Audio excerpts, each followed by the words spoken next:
Hi everyone, this is Angie Wong and I'm president of Legacy PAC. I just want to thank all of our followers. We're close to 100,000 followers on Facebook and we've only been around for a few short months. So thank you again. I'm going to ask you for your continued support leading up to 2024. Please donate to legacy-pac.org. That's legacy-pac.org. Thank you and we'll see you on the campaign trail.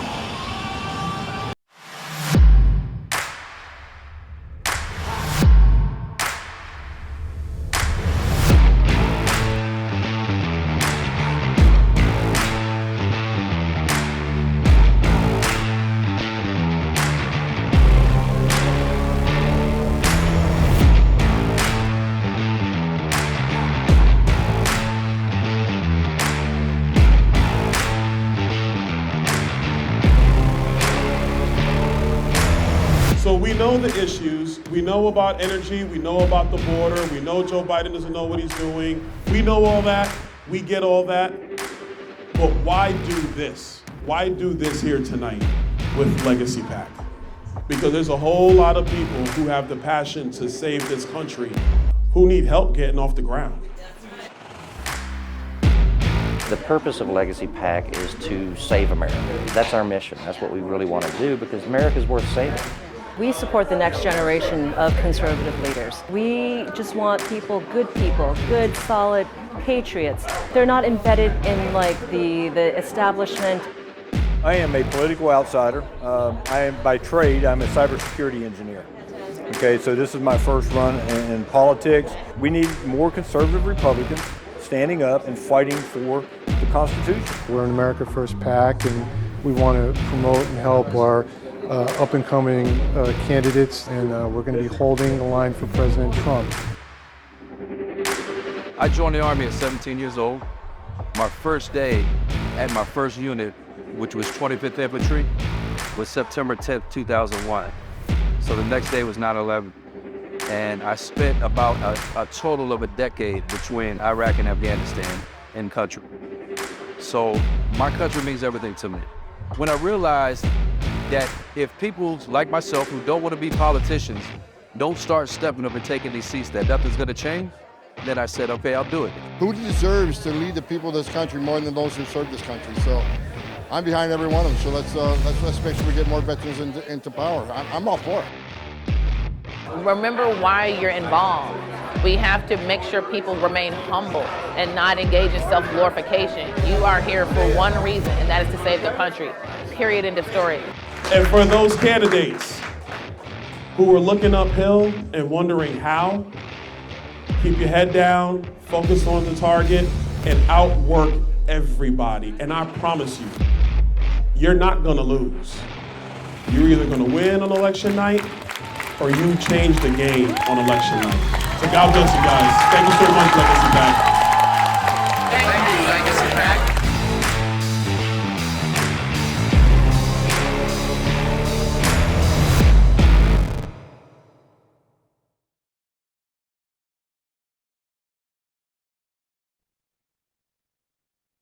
Hi, this is Stan Fitzgerald with Legacy PAC and Veterans for Trump. I'm here with Kimberly Lowe, who is running for U.S. Senate in the state of Virginia. How are you today, Kimberly? Great. Thank you so much for having me on. This race is so important because I'm running against Tim Kaine, who is really part of the problem and part of the swamp. He was chosen as Hillary Clinton's VP pick. He's been in for way too long. Virginia is ready to have conservative senators. Currently, we have a conservative governor, attorney general, and lieutenant governor. And in the past, the race has been so close for Senate, but in the past, there hasn't been enough attention on these races. And now's the time. Virginia's ready for that. It's so important because it would be the swing vote in the Senate. It would give us the majority. Once we get a majority in the US Senate, we can do so much for the American people. What we really, really need is government oversight, which we currently don't have. Just like we have in the House right now, the House is able to do a lot because they have that majority. We need to do the same thing on the Senate side. Well, absolutely. We need to take back a unified government, hopefully with President Trump leading. Kimberly, can you tell us a little bit about your platform, some of the important issues for your constituents? Sure. So I am a sixth generation Virginian. My family settled Virginia in the 1600s. I'm currently the only person who's actually from Virginia running, and I think that matters. Everyone in my family served in the military and died and for our country in every single war. Quite honestly, we're lucky that women were left at home and happened to be pregnant with the next line, because we lost so many of the men in our family that we had a very matriarchal family. The women stayed back at home. My grandmother was known as Rosie the Riveteer. She's 99. She was recently honored at the Bedford War Monument in Bedford, Virginia, where so many lives were lost. She stayed back. She wasn't necessarily honest about her age, so she could be involved on the war front. She traveled to Dublin, Virginia, which from Roanoke to Dublin, back in the days, that was a really long, hard drive. And she went up there and she worked on parachutes. And I'm just lucky that my family has stood and fought for our country. And in my opinion, the Republic is in the last hour. We don't need weak-kneed people. We need people with a spine who are willing to go against the grain and go fight for our country. And I think I'm a little outspoken, and I think that's important. But I also think that I have the ability to work with both sides. And I have that experience. I've been on the ground in our local communities working with Democrats, Republicans, Independents. That's going to be important, particularly for veterans issues, because this is a nonpartisan issue. Everyone cares about our veterans, but we don't really know what the outcome and solutions are, even though we keep pouring money into veterans issues. So some of the things on my platform are energy independence. If we have energy independence again, it's going to help our economy. I'm also a farmer. My family's been farming in Virginia since the 1600s. We received land grants, settled all of Southside and Southwest Virginia. Fuel for me is expensive. That increases my cost. So our food is expensive that's going to our table. The gas is expensive. Everything has increased in price, which has led us to the crisis that we're in. And again, it's a simple fix. Border crisis. I spent an extensive amount of time at the border. I don't appreciate people who are going there just for a photo op to stand in front of a wall. I personally have trekked cartel trails with an AR in the middle of the night. Maybe I'm a little crazy, but I'd like to see what's actually happening. I've been in facilities where other people don't go, where we have around 300 people coming through every single day being shipped out across the United States. And what's really sad is the inefficiency and the inhumanity of this crisis, because the opioid epidemic is affecting us on such a wide scale. It's affecting our veterans in such a large way too, with our suicide rate and the use of these drugs. We can stop the movement of this. I don't think that families that are transitioning into this country should have to cross a river where their children are drowning. I think that's a nonpartisan issue. I don't think our border patrol should be out there all night long trying to catch small groups of people who they then try to process, and then they send them out across the United States, when we can close our border off. We can still be humane. This is political instability for our country, and it's incredibly wrong for us to be supporting people from other countries when we can't support our veterans here at home or our American families when we have the money to do it. This is not a money issue. This is a policy issue. So those are just a few of my issues. I am not a single issue person. I've been on the ground for an extensive period of time. I've been extremely effective with no staff, working on every project you can imagine, because people have everyday problems, and I'm just a really, really good problem solver. I think that's really important. And I have a large gamut of experts in everything that you can imagine. My job in the US Senate would be to work on the budget and foreign policy. Our national security is very important. I am working with Walid Perez, who was Trump's Middle Eastern advisor. He worked on the Abraham Accords. We will be making a trip to the Middle East sometime this year. We're going to be going to Israel, UAE, Northern Iraq, Northern Africa. And we're also going to be taking a trip through Europe to start building those relationships with leaders. And as far as the budget is concerned, I've been working with a lot of different advisors, because you'd be amazed at how many areas we can reduce the budget that are not being addressed. Really stupid things. our government doesn't seem to have much common sense. And that's what it's fixable. Everything that we have is fixable. And I really think that I can pull together the Democrats, Republicans, and independents because a lot of this is nonpartisan. And I think we all care about our families and our communities and our country, and we can work together to solve those things. Well, I could absolutely attest that you have been all over the country, not just Virginia, working as if you were in office in the U.S. Senate. I've seen you in Washington, D.C. I've seen you networking with the right people, and you're working on saving America. Kim, along that lines, and you touched on it, the instability. We're veterans for Trump, and right now, the whole entire country is talking about the abuse of the justice system by the Democrats. Would you like to comment on that?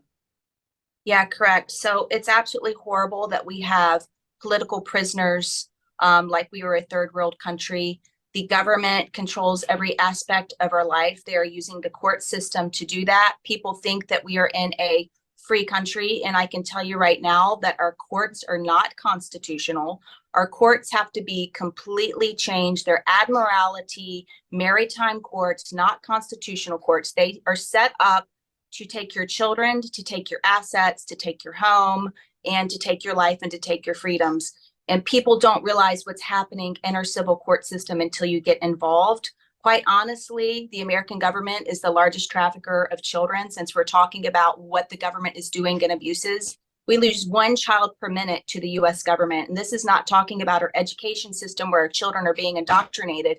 We're talking about our taxpayer dollars are being funded to take children from families based on false allegations when we have money to strengthen our families. But that's not the goal of the regime that we're in. We have lost our republic. We've got to do everything to reverse what has happened to save our families and to save our country. And I've been extremely involved for a lot of years on these court issues and how to solve them. And I'm confident that even at the state level, some of these issues are solved. But again, you're up against big money and people that want to destroy this country. This has been something that's been happening for decades with purpose to destroy the family.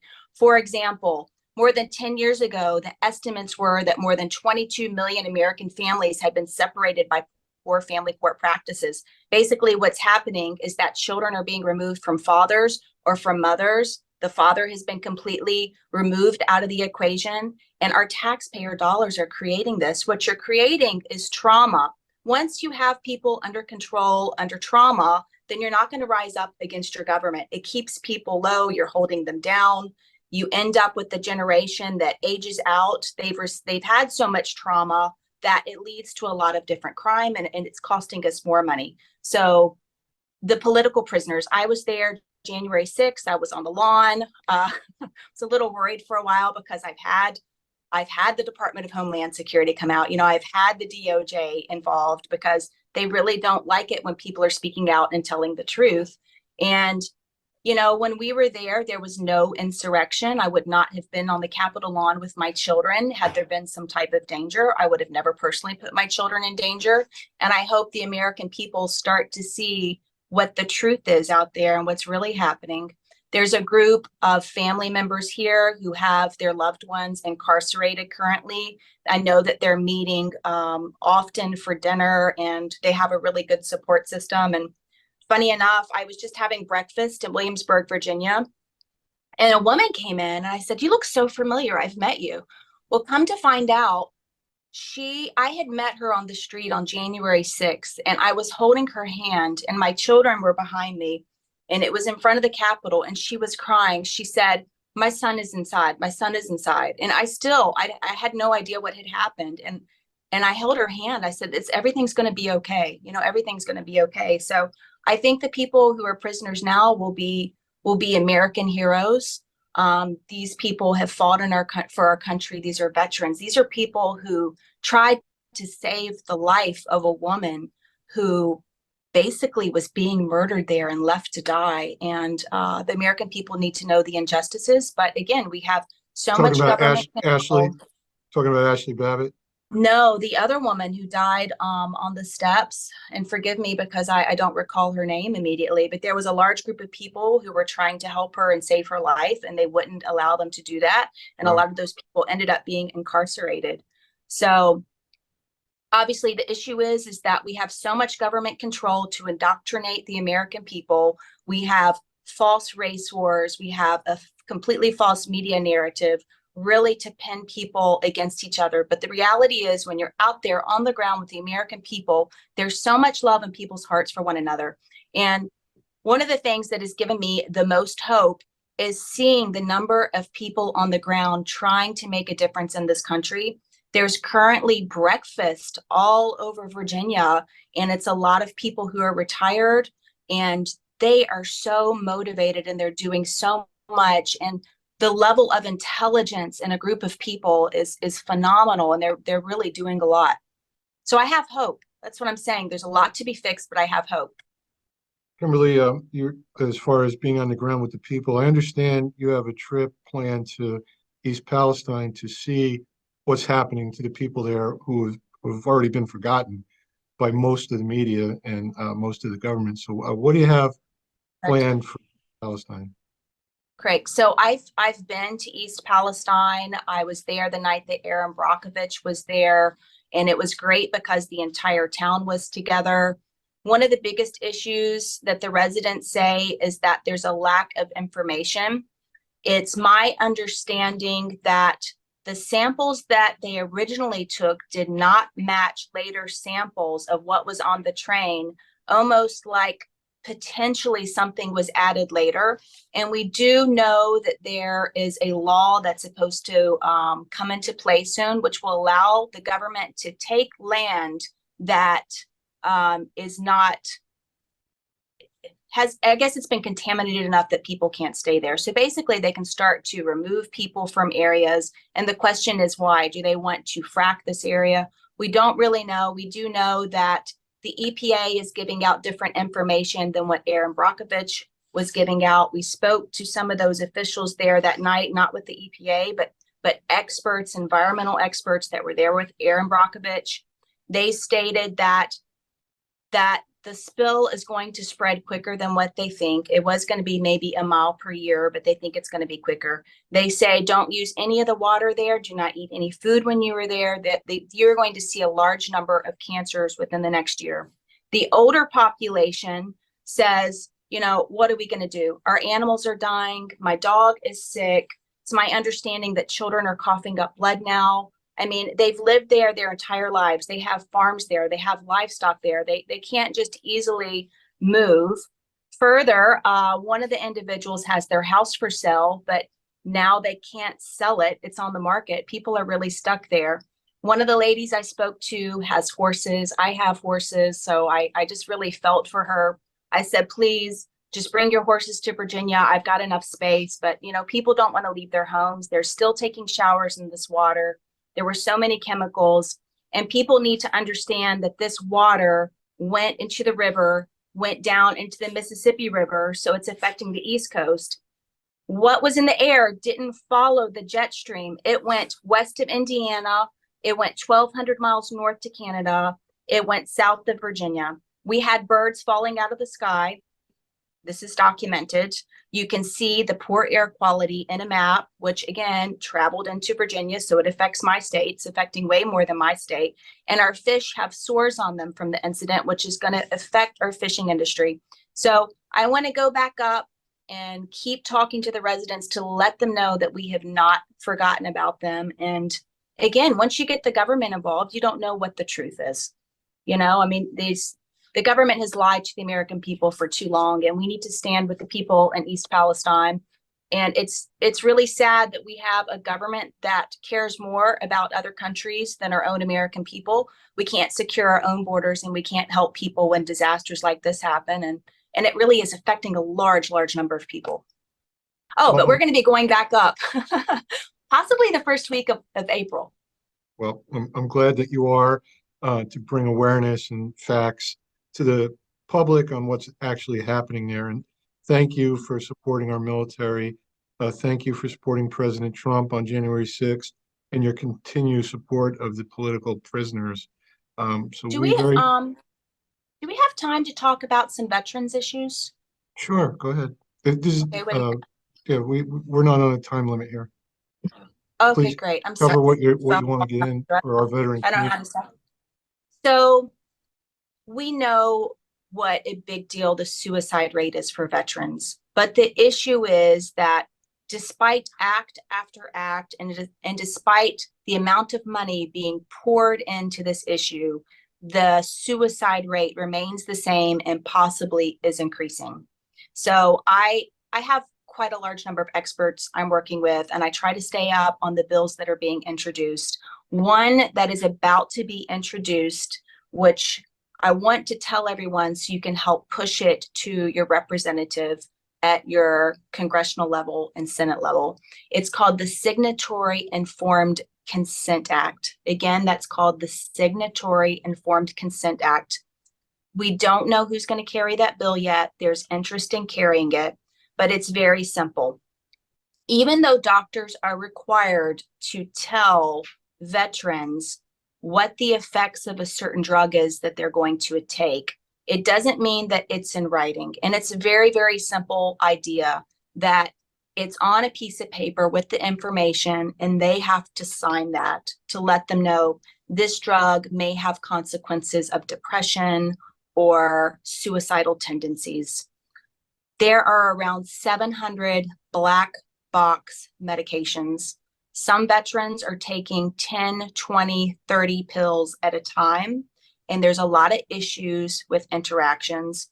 Actually, there is a conference coming up, I think sometime this month, March 25th. I don't know, what is today? I'm thinking it's the 25th or something. I have to go back and look at that, on drug interactions specifically. So what I would do is I would contact your representative and say, look, veteran suicide is an issue that everyone wants to talk about in the House and the Senate. It is not an unpopular topic. It is extremely nonpartisan, but nothing is working so far, despite all the bills and all the money that's being poured into this. Why don't we try something new? Now, what I do know is that this was, they did draft legislation and they had some hearings on it, but there was pushback from the doctors and other organizations saying that it was too much work for the doctors. But my question is, what is the value of the life of a veteran? You know, what is one piece of paper to them? Can they not do something like that? So that was the pushback in the past. I know that Dan Sullivan, the senator out of Alaska, had tried this in the past. But I think it's something we can try. You know, why not just try something else? The other concern is the NDAA, which is the National Defense Authorization Act. It's really disturbing. It's got a lot of money going out, but what's really sad is that part of the funding is going to Ukraine instead of funding for our veterans in America. That makes no sense to me. And further, in the NDAA, there was supposed to be funding as far as sexual harassment and military sexual trauma is concerned. But even though they've changed the steps for military sexual trauma, there's so many steps that by the time that people get the help they need, it's too late. So what I'm saying is the money is there for these things. We need to figure out real solutions. And sometimes there's just too many steps. And regardless, there should not be any money in that package going to Ukraine. That is ridiculous. Absolutely ridiculous. So There we was would a like, study. Mhm. oh, I'm sorry. So the Signatory Informed Consent Act, we would like to get involved with you on that. So, you know, when you have a chance, can you please just email me that information and Yeah, I will. we'll see what we could do to help with that. Thank you. Diane Zumata wrote that. She's a veteran. She was enlisted, I know, in the 70s for a very long period of time. She's one of my advisors. She's done stuff with AMVETS. She's worked with policy for a long time. And John Spaniola, who's the CEO and president of Veterans Strategic Solutions, is the one who's on the Hill all the time trying to push this bill. It seems like a very simple thing. You know, I mean, we've tried everything else It sounds to me, and this is what I'm moving up to, is what the data states. And there was a study done about a year ago by Florida State University that discussed the relationship between prescriptions and suicide. So the thing is that when you put drugs together, they interact, and I'm thankful that they did this study. So why not just take one little step just to have someone sign a piece of paper so they understand what is on that black box prescription? Well, Because it sounds very simplistic in nature, but common sense. And we do have attorneys and medical professionals with us at Veterans for Trump. So yeah, please, I'll take a look at that. Kim, I don't want to go over too long because we want Okay. people to watch the entire thing and get to know you. So how could people donate to your campaign, because you're doing great work? Thank you so much. You can find my website at www.kimberlylowe.com. That's KIMBERLYLOWE.com. Mike Lindell is doing a fundraiser for me in Richmond, Virginia on May 13th. America's Mom is going to be there. Waleed Perez, who is Trump's Middle Eastern advisor, Colonel Tony Schaefer, Matt Trong out of Northern Virginia, Kim Klacik out of Maryland. It's Bianca Gracia, Latinos for America First is going to help us. So, you know what? For a donation, you get to have a really great event. It's going to be at the historic Jefferson Hotel. It's spectacular, beautiful, and it's going to be a great night. So, I'm sorry. Oh, you're okay. When my phone rings, it messes up my screen. I apologize. But Tim Kaine already has $4 million. In the past, no one has put money into these Senate races, and I'm pretty sure that we are ready to win this. And let's go save some lives. Thank you. Amen. Amen to that. Well, we appreciate your time. You know, all good people at your fundraising event that you're having. It's a great kickoff. And I understand some of our state chapter people in your area are going to be attending as well with our veterans Yes, group. So Thank you. we'll talk to you again after that. Thank you for your time, my friend. Thank you all. Thanks. Bye-bye now. Bye.